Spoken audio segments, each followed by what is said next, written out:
जयपुर से बड़ी खबर आपको बता रहे हैं। ईएसआईसी अस्पताल 4 नंबर डिस्पेंसरी को ईमेल के जरिए बम की धमकी मिली है। अस्पताल प्रशासन ने सदर थाना पुलिस को जानकारी दी है। मौके पर डॉग स्क्वाड और बम निरोधक दस्ता सर्चिंग में जुटा हुआ है। अस्पताल परिसर सहित आसपास की जगहों पर सर्च ऑपरेशन चलाया जा रहा है। पुलिस के आला अधिकारी भी घटनास्थल के लिए रवाना हुए हैं। और ज्यादा जानकारी के लिए हमारे सहयोगी राकेश हमारे साथ जुड़ गए हैं। राकेश, अस्पताल को बम से उड़ाने की धमकी मिली है, ईमेल के जरिए ये धमकी दी गई है। अभी तक कुछ जानकारी मिल पाई किसके द्वारा ये धमकी दी गई है? देखिए, आज सुबह अस्पताल प्रबंधन को ये ईमेल के जरिए धमकी दी गई थी, जिसके बाद अस्पताल प्रबंधन ने संबंधित थाना है सदर थाना पुलिस को इसकी सूचना दी। सूचना के बाद पुलिस ने वहां पर सर्च अभियान चलाया, जिसमें डॉग स्क्वाड टीम थी, बम निरोधक दस्ता था।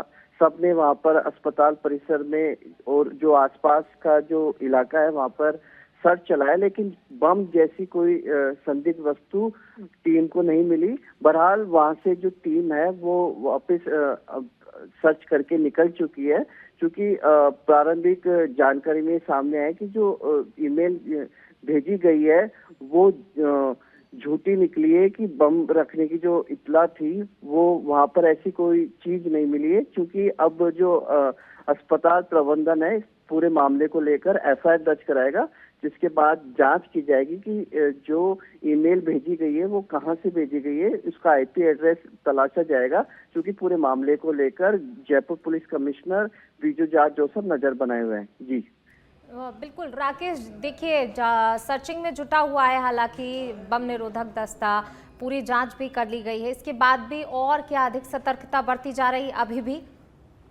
बिल्कुल, देखिए करीब करीब सर्च कंप्लीट हो चुका है। जो मौके पर टीम आई थी वो टीम अब जा चुकी है, और जो ईमेल के जरिए धमकी भरा जो मेल किया गया था वो कहीं ना कहीं झूठा साबित होता हुआ नजर आ रहा है। क्योंकि एहतियात के तौर पर जो अस्पताल प्रबंधन है वो अलर्ट मोड पर है, क्योंकि पूरे मामले को लेकर पुलिस ने भी गंभीरता बनाई हुई है। क्योंकि कई दिनों से जयपुर के कई अस्पतालों, कई जो होटल है उनको भी इस तरह का धमकी भरा मेल आया था, जहां पर सर्च ऑपरेशन चलाया गया था। लेकिन वो सारा जो मेल है जिन पे धमकी दी गई थी वो झूठी निकली थी। तो इसको मद्देनजर रखते हुए पुलिस की जो साइबर टीम है वो जांच कर रही है। जी शुक्रिया आपका इस तमाम जानकारी को साझा करने के लिए। फिलहाल जो है बम निरोधक दस्ता सर्चिंग में जुटा हुआ है। हालांकि देखिए अभी तक इस प्रकार की जो धमकी दी गई थी, बम से उड़ाने की धमकी अस्पताल को मिली थी। डॉग स्क्वाड की टीम वहां पहुंची, पुलिस टीम वहां पर पहुंची, लेकिन फिलहाल ऐसी कोई चीज़ वहां पर नहीं मिली है। लेकिन एहतियातन जो है अस्पताल प्रबंधन भी अलर्ट मोड पर है, पुलिस प्रशासन भी जो है लगातार सतर्कता के चलते जांच कर रहा है। चलिए रुक करेंगे अगली खबर का। जयपुर से खबर आपको बता रहे हैं, पीटीआई भर्ती 2022 में फर्जीवाड़े पर शिक्षा विभाग गंभीर नहीं है। पीटीआई भर्ती 2022 भर्ती में बड़े स्तर पर फर्जीवाड़ा हुआ है। पूरे मामले को लेकर एसओजी ने कई चौंकाने वाले खुलासे किए हैं। डमी, फर्जी स्फोट प्रमाण पत्र और फर्जी डिग्री के माध्यम से बड़ी संख्या में अभ्यर्थी नौकरी में लगे हैं। लगभग भर्ती में 1269 पीटीआई के संदिग्ध होने की आशंका है। एसओजी ने मामले को लेकर करीब 1 साल पहले कई लेटर लिखकर अवगत करवाया है। जो है पुनः दस्तावेज सत्यापन को लेकर एसओजी शिक्षा विभाग को लेटर लिख चुकी है, लेकिन आज तक लगभग 1 साल बाद भी पुनः दस्तावेज सत्यापन को लेकर स्थिति स्पष्ट नहीं हो पाई है। करीब 140 के लगभग पीटीआई को नौकरी से निकालकर शिक्षा विभाग ने इतिश्री कर ली है, जबकि एसओजी के द्वारा भेजे गए पत्र में करीब 1200 संदिग्ध अभ्यर्थी नौकरी कर रहे हैं। फिलहाल इस पूरे मामले में बोर्ड के कर्मचारियों के साथ शिक्षा विभाग की मिलीभगत होने की भी आशंका है, और ऐसे में पुनः दस्तावेज सत्यापन को लेकर शिक्षा विभाग ने अभी तक भी अपना रुख साफ नहीं किया है। ऐसे में क्या इस पूरे फर्जीवाड़े पर पर्दा डालना चाहता है शिक्षा विभाग, ये एक बड़ा सवाल है।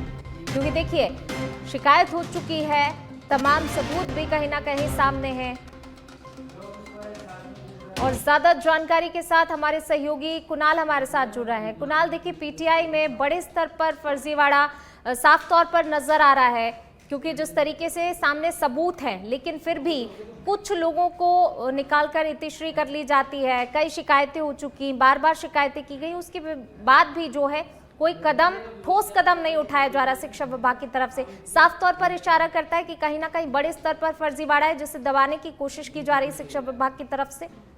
देखिए, निश्चित रूप से पूनम आपको बता दें कि लगातार इस भर्ती प्रक्रिया में डमी कैंडिडेट, फर्जी स्पोर्ट सर्टिफिकेट और कूटरचित तरीके से बैकडेट में डिग्री लाने के मामले का उजागर हो चुका है। इसमें दो बड़ी यूनिवर्सिटी ओपीजीएस और जे शिकोहाबाद उत्तर प्रदेश की जो दो यूनिवर्सिटी हैं, उनके नाम सामने आ चुके हैं। उनके जो संचालक हैं उनको एसओजी ने गिरफ्तार कर लिया है। इसके अलावा इस भर्ती में 40 से ज्यादा जो एफआईआर दर्ज हुई पड़ी है, जिसमें सैकड़ों डमियों के माध्यम से सरकारी नौकरी करने की बात सामने आ रही है। इसको लेकर एक साल पहले जो है एसओजी ने इस भर्ती में, क्योंकि बड़े स्तर पर फर्जीवाड़ा है और अनुमान लगाया जा रहा है कि 1200 से ज्यादा जो है संदिग्ध अभ्यर्थी इसमें हैं, इनको पकड़ने के लिए, इनको बाहर करने के लिए सरकारी सेवा से पुनर्दस्तावेज सत्यापन करवाया जाए, इसका सुझाव जो है शिक्षा विभाग को दिया था। लेकिन एक साल बावजूद भी, कई लेटर लिखने के बाद भी अभी तक शिक्षा विभाग के द्वारा स्थिति साफ नहीं हो पाई है और महज 140 लोगों को सेवा से बर्खास्त करके जो इतिश्री है वो शिक्षा विभाग ने कर ली है।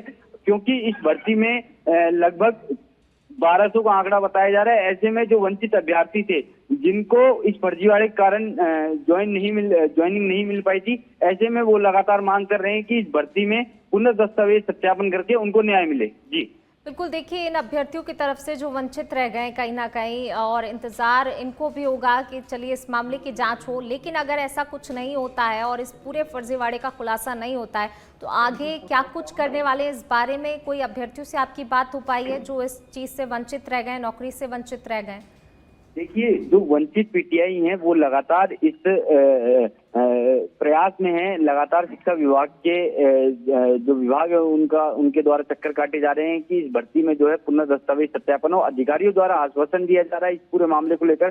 सच बेधड़क ने मंत्री मदन दिलावर से भी बात की, स्कूल शिक्षा सचिव कृष्ण कुणाल से भी बातचीत की, तो उनका ये कहना है कि हम पूरे मामले को लेकर हमारे संज्ञान में, क्योंकि इसमें जो फर्जीवाड़ा है व्यापक स्तर पर हुआ है, तो हम जो है इसको लेकर काम कर रहे हैं। लेकिन केवल ये कहा जा रहा है काम कर रहे हैं, लेकिन इसका जो पुनर्डीवी की जो प्रक्रिया है या जो भी सरकारी नौकरी में है उनके दस्तावेजों की जांच कब होगी, कैसे होगी, इसको लेकर अभी तक स्थिति साफ नहीं हो पाई है। क्योंकि एक साल पुराना मामला है, लगातार लेटर लिखे गए एसओजी में। ऐसे में कहीं ना कहीं जब लेट लतीफी इस पूरे मामले में हो रही है, तो कहीं ना कहीं शक है कि कहीं शिक्षा विभाग इस पूरे मामले पर जो है लीपापोती करने का तो काम नहीं कर रहा है।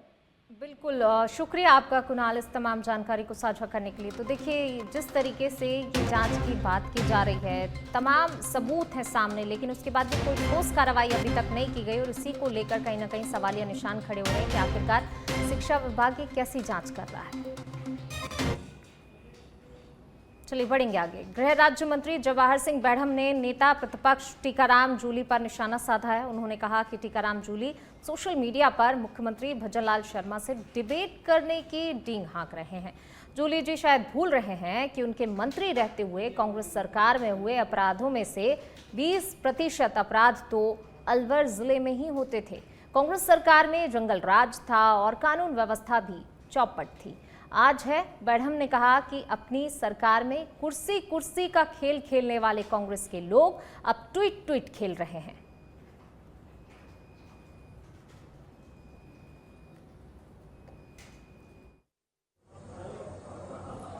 मैंने सोशल मीडिया पर नेता प्रतिपक्ष श्रीमान टीकाराम जूली का एक ट्वीट देखा। ट्वीट में वो माननीय मुख्यमंत्री जी से डिबेट करने की डींगे हाँक रहे हैं। टीकाराम जूली जी, आपको पता नहीं है कि आप जब मंत्री थे राजस्थान सरकार में, तो आपके ही जिले में पूरे राजस्थान का 20% अपराध होता था। आपके ही पड़ोस की विधानसभा थाना गाजी में एक दलित महिला के, उसके परिवार के सामने सामूहिक बलात्कार हुआ। आपके अलवर में ही एक बच्ची के गुप्तांगों पर बदमाशों ने हमला किया। आपके ही मंत्री रहते हुए एक समुदाय विशेष के लोगों ने एक जाटव और एक सैनी परिवार के बच्चे को पीटा बुरी तरह से। आपके राज्य में जंगल राज स्थापित था, राजस्थान को लोग रेपिस्तान कहने लगे थे, कानून व्यवस्था चौपट हो गई थी। आज आप ट्वीट का खेल खेल कर उन मुख्यमंत्री जी का, जो मुख्यमंत्री जी 1.5 वर्ष में राजस्थान को विकास की गति पर भारत के पटल में विकसित प्रदेशों की श्रेणी में लाने के लिए रात दिन मेहनत। चलिए रुक करेंगे अगली खबर का। जयपुर में खाद्य एवं नागरिक आपूर्ति मंत्री सुमित गोदारा ने पूर्व मुख्यमंत्री अशोक गहलोत पर पलटवार किया। उन्होंने कहा कि पूर्व मुख्यमंत्री अशोक गहलोत ने अपनी सरकार में गिन गिन कर दिन निकाले। कोरोना काल में 20 महीने तक मुख्यमंत्री निवास में बाहर तक नहीं निकलने वाले हमारी सरकार की अस्थिरता की बात कर रहे हैं, जबकि मुख्यमंत्री भजनलाल शर्मा राजस्थान के आम जनता के लिए समर्पित होकर दिन रात कार्य कर रहे हैं। पूर्व मुख्यमंत्री श्री अशोक गहलोत जी द्वारा मुख्यमंत्री श्री भजनलाल जी शर्मा जी के सरकार की स्थिरता के बारे में प्रश्नवाचक लगाया गया। मैं पूर्व मुख्यमंत्री श्री अशोक गहलोत जी से पूछना चाहूँगा कि हम पूर्ववर्ती सरकार में आपकी रही, उसमें हम विधानसभा के सदस्य थे, तब हमने देखा नज़दीक से किस तरह आपकी 5 साल सरकार चली। गिन गिन कर दिन निकाले आपने। 20 महीने कोरोना काल में मुख्यमंत्री तत्कालीन अशोक गहलोत जी मुख्यमंत्री निवास CMR से बाहर तक नहीं निकले। और आज राजस्थान की आम जनता देखती है किस तरह एक आम कार्यकर्ता भजनलाल शर्मा राजस्थान का मुख्यमंत्री बनकर राजस्थान के आम जनता के लिए दिन रात कार्य कर रहे हैं। किस तरह युवाओं के लिए 1.5 साल में आप देखिए पेपर लीक की एक भी घटना नहीं हुई। आप देखिए युवाओं का कैलेंडर जारी किया गया रोजगार के लिए, किसानों के लिए देखिए अनेक योजनाओं के माध्यम से, चाहे ERCP कैनाल के माध्यम से हो, चाहे नहरी क्षेत्र में माध्यम से हो, चाहे किसानों को 6 घंटे दिन में बिजली देने के संकल्प के माध्यम से हो। आज रामदेवरा में प्रत्येक माह की भांति इस बार भी दूज की पूर्व संध्या पर पुलिस प्रशासन और ग्राम पंचायत के सफाई कर्मचारियों की तरफ से सफाई अभियान चलाया गया। इस अवसर पर रामदेवरा सरपंच समंदर सिंह तंवर, ग्राम विकास अधिकारी चौथाराम भील सहित पंचायत के अन्य कर्मचारी भी उपस्थित रहे। पुलिस प्रशासन और ग्राम पंचायत की तरफ से संयुक्त रूप से चलाए गए इस अभियान का सकारात्मक असर भी देखने को मिल रहा है। दूज पर जहां देश भर से लाखों लोग समाधि के दर्शन करने के लिए आते हैं, तो ऐसे में यहां का संपूर्ण परिसर साफ स्वच्छ देखकर श्रद्धालुओं को काफी राहत मिलती है।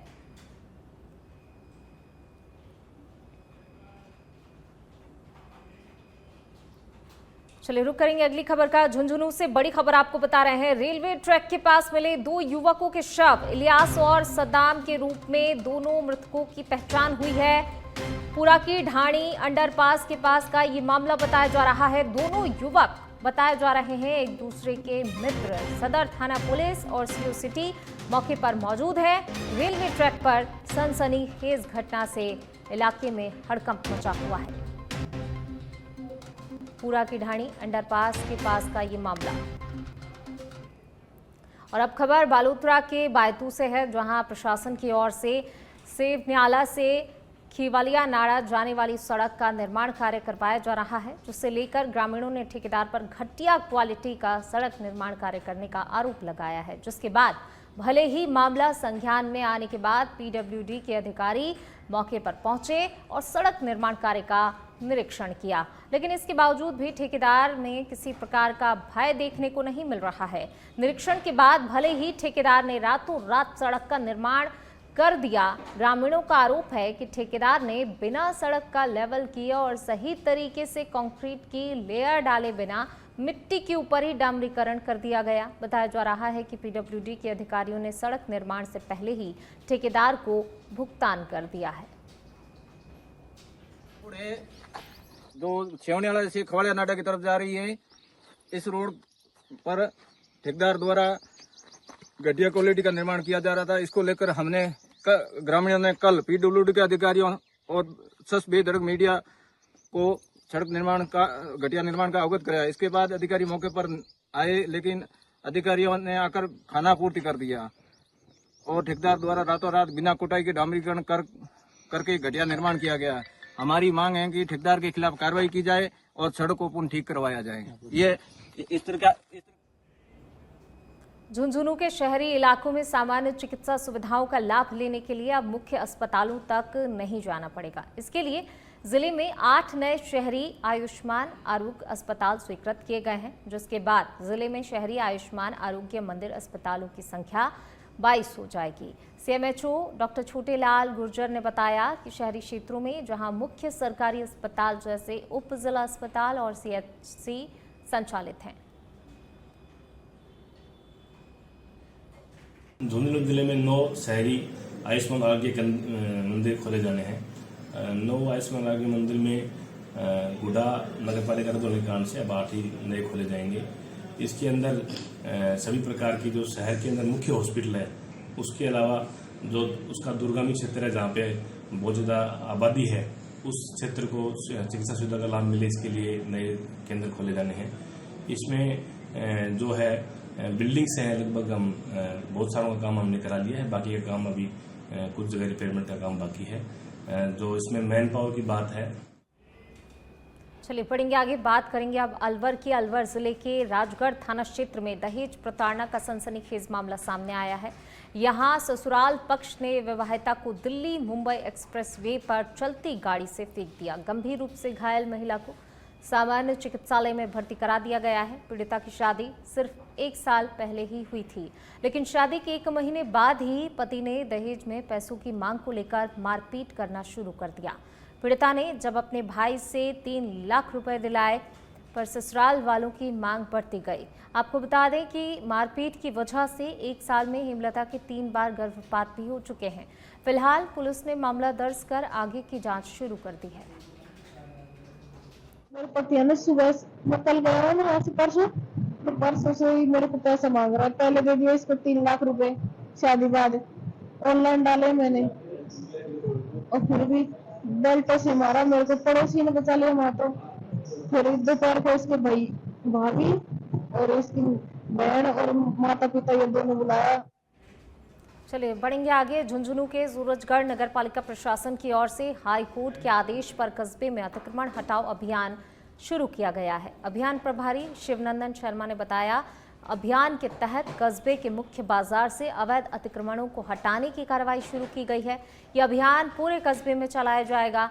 इसके लिए जिन्होंने अवैध निर्माण या अन्य किसी तरह से अतिक्रमण कर रखे हैं, उनसे अपने अतिक्रमण स्वयं हटाने की अपील की गई है।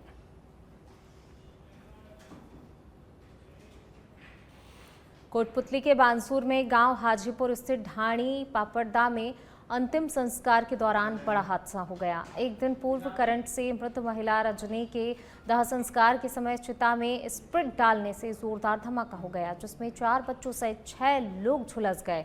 सभी घायलों को बांसूर के जिला अस्पताल में भर्ती कराया गया है।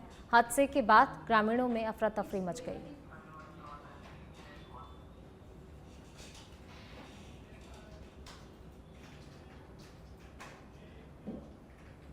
चलिए रुक करेंगे अगली खबर का। जयपुर से खबर आपको बता रहे हैं, जासूसी के आरोपी विशाल यादव को कोर्ट में पेश किया गया है। कड़ी सुरक्षा के बीच जयपुर कोर्ट में पेश किया गया है।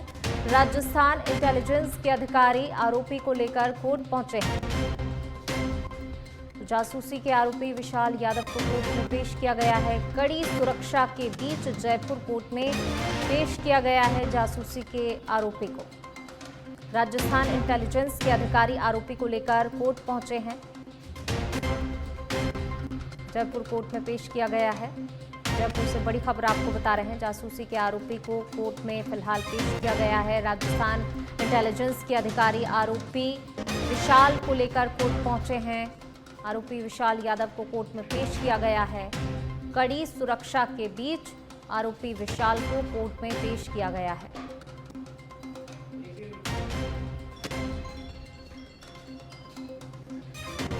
राजस्थान इंटेलिजेंस के अधिकारी आरोपी को कोर्ट लेकर पहुंचे हैं। कोर्ट में पेश किया गया है। कड़ी सुरक्षा के बीच आरोपी विशाल को कोर्ट में पेश किया गया है। जासूसी के आरोपी विशाल यादव को राजस्थान इंटेलिजेंस के अधिकारी कोर्ट लेकर पहुंचे, जहां कड़ी सुरक्षा के बीच आरोपी को कोर्ट में पेश किया गया।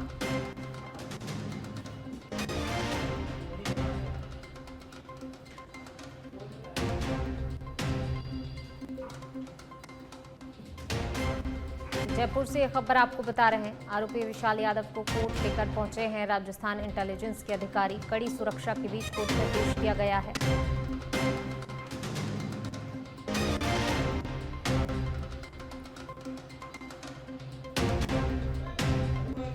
राजस्थान इंटेलिजेंस के अधिकारी आरोपी विशाल यादव को कोर्ट लेकर पहुंचे हैं। जासूसी के आरोप लगे हैं विशाल यादव पर। कोर्ट लेकर पहुंचे हैं राजस्थान इंटेलिजेंस के अधिकारी आरोपी विशाल यादव को। जयपुर से बड़ी खबर आपको बता रहे हैं। जासूसी का आरोपी है विशाल यादव।